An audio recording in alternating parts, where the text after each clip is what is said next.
Today I'm going to give away a free t-shirt, bring you the book of the week, and reveal the books I bought this week. How y'all doing?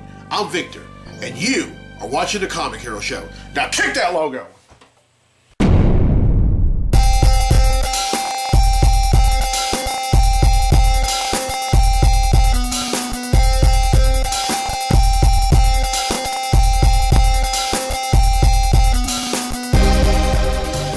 Welcome to this edition of The Comic Hero Show. I'm your host, Victor Nunley, and I am the Comic Hero.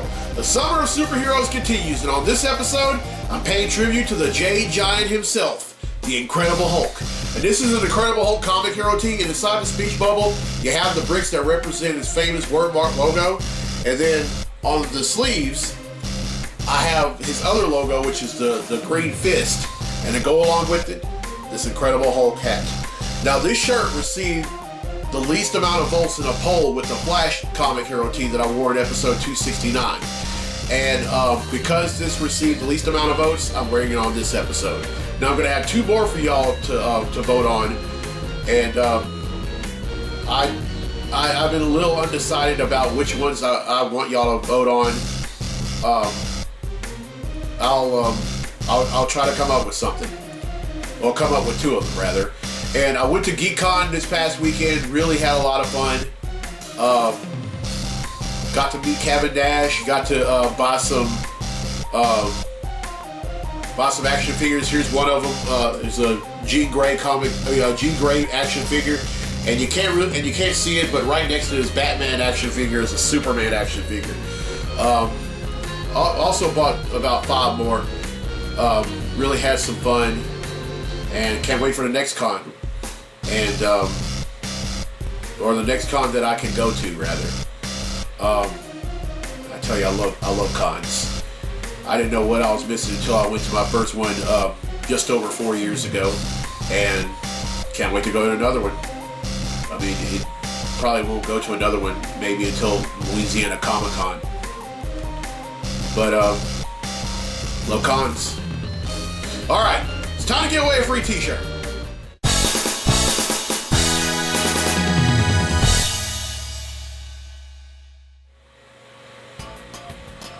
Alright, on episode 268, I asked, who was the third actress to play Catwoman on the 1960s Batman TV show? Well, the correct answer is Eartha Kitt. Now, on social media, I also said that she was a singer. And she was. She had 2 great hits. She had a song called C'est C'est Bon and the Christmas ballad, Santa Baby. Well, 12 people have answered correctly, and because they've answered correctly, their name's been entered in the drawing for a free tee. And that drawing takes place right now. So, the winner of the free tee for this week's episode of the show is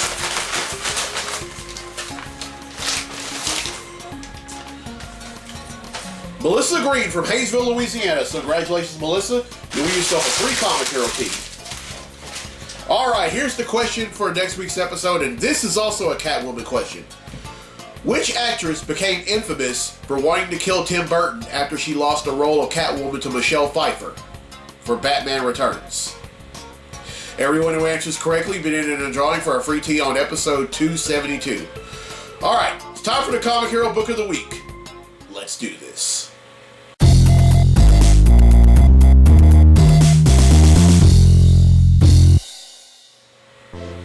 Alright, my book of the week is Uncanny X-Men. Now you're probably wondering, Vic, why is the book of the week a book that just ended last month? Because it was so good and it sets the tone for what's to come for the X-Men, especially in the books Powers of 10 and House of 10, which are out right now. The book starts off with Jean Grey and all the X-Men reopening the Institute, and then they're also enrolling new mutants into the Institute. But then X-Man, whose real name is Nate Gray, who is actually the son of Cyclops and Jean Grey from a parallel Earth, he comes and he's kind of altered. Now he's not really the same. Now for some reason he decides to that the state of mutants is unacceptable. So he decides to gather up four four mutants. Two of them, I think, are members, have been members of the X-Men. One of them was Angel, and he forms his own Four Horsemen. Now, of course, Apocalypse has his Four Horsemen of Death. I think his was the Four Horsemen of Life. Well, the X-Men end up. We find out that that was all a ruse. Jean Grey ends up getting as many members of the X-Men or anyone that's ever called himself a mutant that was on the good side to come, including those that were already at the Institute, and they're about to take them down, but then X-Man causes them to vanish, and they end up on a world where mutants are celebrated, and that they live normal lives, and they don't have to worry about folks trying to kill them or trying to arrest them or anything like that.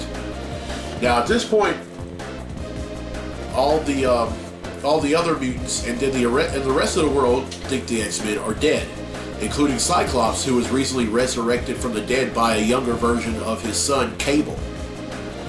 And he knows that when he finds out about that, he knows that the only thing to do is to gather up everyone that wasn't involved in that. And Wolverine wasn't involved. Mirage wasn't involved. Wolfsbane, Chamber, Hope, who is Cable's adopted daughter. She wasn't involved, and several other people. And there was this guy by the name of Callahan who finds out that the X-Men were presumed dead. So what does he do? He tries to finish the job, and he ends up getting a hold of some Sentinels, and he even went as far as he ended up getting some Sentinels from the Hellfire Club, and even went as far as planting a bomb in Emma Frost. Now, keep in mind, Emma Frost is the White Queen of the Hellfire Club, always has been, and ends up planting a bomb in her head so that if she tried to use her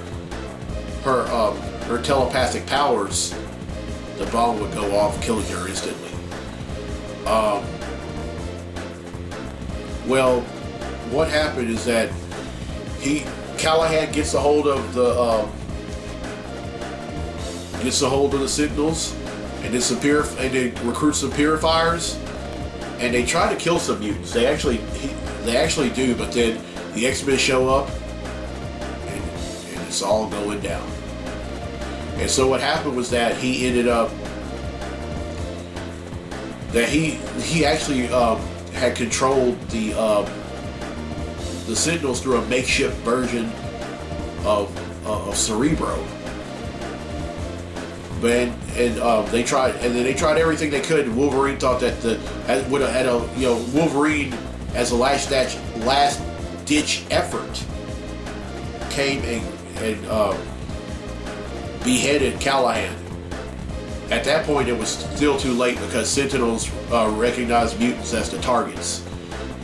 So just when they thought all hope was lost, meanwhile, all the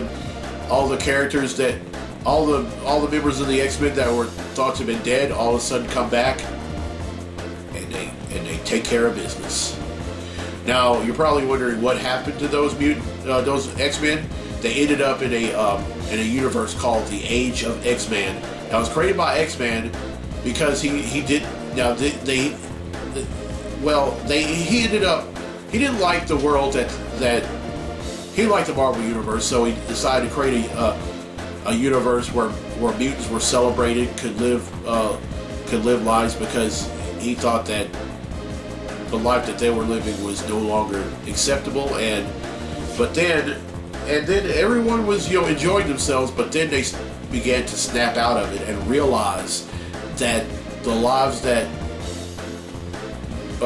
X-Men had created for them wasn't acceptable, and said, "Hey, we want out of this. Take us back to our world." And he does. And that's how it ended. But love what Matthew Rosenberg and then several other writers have done. Then I love the job that all the artists, including the last artist on the book, Salvador LaRocca, who actually is no stranger to the X-Men, did with it. I mean, he's really no stranger to anything in the Marvel universe. I mean, he's done it all. He's done X-Men. He's done Captain America. He's done the Fantastic Four. I mean, the man is just. He's been around for over 20 years and still coming up with breathtaking artwork. But again, just as I said at the beginning, that the last issue of that, which was number 22, set the tone for House of 10 and Powers of 10, which is going on right now, written by Jonathan Hickman. And more than likely, I'll probably have that, both of those, both House of 10 and Powers of 10 for the book of the week. All right, that's it for the book of the week. Now let's get to the comics I bought this week. Comic books I bought this week.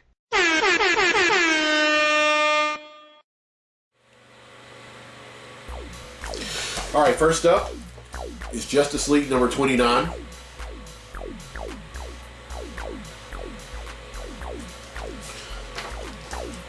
The Immortal Hulk number 22.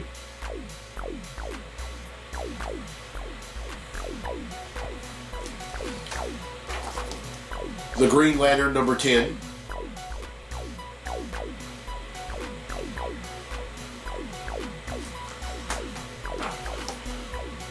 Batman number 76.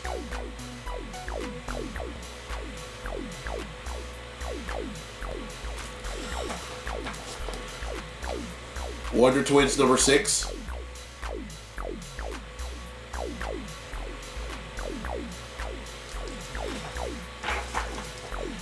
Future Foundation number 1.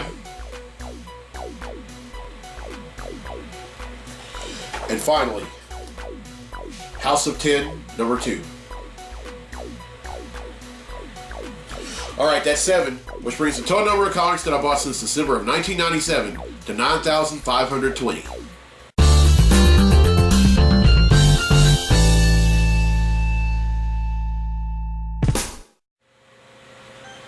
Alright, well, I hope you enjoyed this episode. Here's a question again for a free tee for episode 272.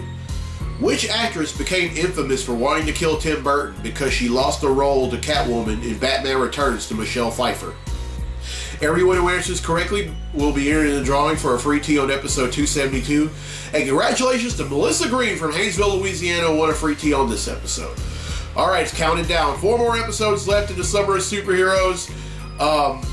I know there's going to be some shirts that I'm not going to be able to fit into those 4 episodes. So look out. So when I go back to 1 episode a week starting next month, I'm going to pick out at least one of those episodes every month, and I'm going to wear a different shirt on those episodes.